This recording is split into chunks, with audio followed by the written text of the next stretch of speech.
ခွန်းစိန်ကသူ့အိမ်မှာတကယ်ကိုမလုံးကြုံသလိုခံစားနေရတယ်သူ့ပထွေးကသူ့အပေါ်မတင်တော်တဲ့ရွေချက်တွေရှိနေတာကိုသူသိသွားတဲ့နေ့ကစပြီးသူ့စိတ်ကအရန်ကိုစိုးရိမ်နေခဲ့တာတနေ့တော့သူ့ခန်းထဲကိုပထွေးဝင်လာပြီးတကားကိုချက်ချင်းပိတ်လိုက်တယ်ခွန်းစိန်ကတော်တော်လေးထိတ်လန့်သွားပြီးဘာလို့ရမလဲမသိအောင်ဖြစ်နေတော့မှပဲသူ့အမေကတကားလာခောက်ပြီးဘာလို့နေတာလဲလို့မေးတယ်အဲ့ဒီအခါပထွေးကမဖြစ်မနေတကားပြန်ဖွင့်လိုက်ရတယ်အမေဝင်လာပြီးနောက်ခွန်းစိန်ကသူနဲ့နှစ်ယောက်ထဲပြောချင်တယ်လို့ပြောလိုက်တယ်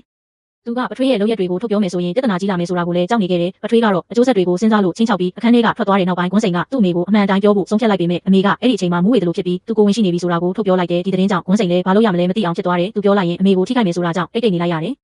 အဲ့ဒီနောက်သူ့ချစ်ဆုံးတငယ်ချင်းကဒီချိန်တွေကိုသိသွားပြီးချက်ချင်းပဲဒီအိမ်ကနေထွက်သွားဖို့လိုတယ်လို့ပြောတယ်ဒါပေမဲ့ခွန်းစိန်ကသူ့မိကဘယ်တော့မှခွင့်မပြုဘူးလို့ပြောတယ်အဲ့ဒီအခါသူ့တငယ်ချင်းကအကြံတစ်ခုထုတ်လာတယ်လက်ထပ်လိုက်ရင်အိမ်ကထွက်လို့ရမယ်ဆိုတာပါခွန်းစိန်လည်းယုံကြည်ပြီးအလွယ်တကူသဘောတူလိုက်တယ်မကြခင်သူ့တငယ်ချင်းပြောတဲ့စားတောက်ဆိုင်ကိုသွားခဲ့တယ်အဲ့ဒီမှာအစိမ်းရောင်နဲ့တိုင်ဝတ်ထားတဲ့အမျိုးသားတစ်ယောက်ကိုသူချက်ချင်းတွေ့တယ်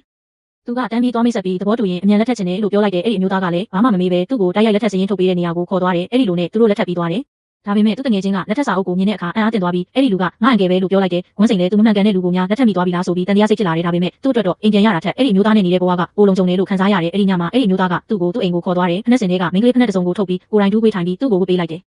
ခွန်းစိန်ကအရန်အံ့အားသင့်သွားပြီးသူထင်ထားသလိုအေးဆက်တဲ့လူမဟုတ်မှန်းခံစားမိလာတဲ့နောက်တော့သူရေချိုးပြီးထွက်လာတဲ့အခါအဲ့ဒီအမျိုးသားကရေနွေးနွေးတစ်ခွက်ပေးပြီးအေးမခံနဲ့လို့ပြောတဲ့နောက်ပိုင်းသူ့အမေကဗီဒီယိုခေါ်ပြီးဘာလို့အိမ်မပြန်တာလဲလို့မေးတယ်ခွန်းစိန်ကသူ့တငယ်ချင်းအိမ်မှာနေမယ်လို့လိန်ပြောလိုက်တယ်ဒါပေမဲ့ပထွေးကမယုံပဲနောက်နေအိမ်ပြန်လာခိုင်းတယ်အဲ့ဒီအချိန်မှာအဲ့ဒီအမျိုးသားကအောက်ထပ်ဆင်းလာပြီးဖုန်းထဲမှာသူ့ပုံပေါ်သွားတယ်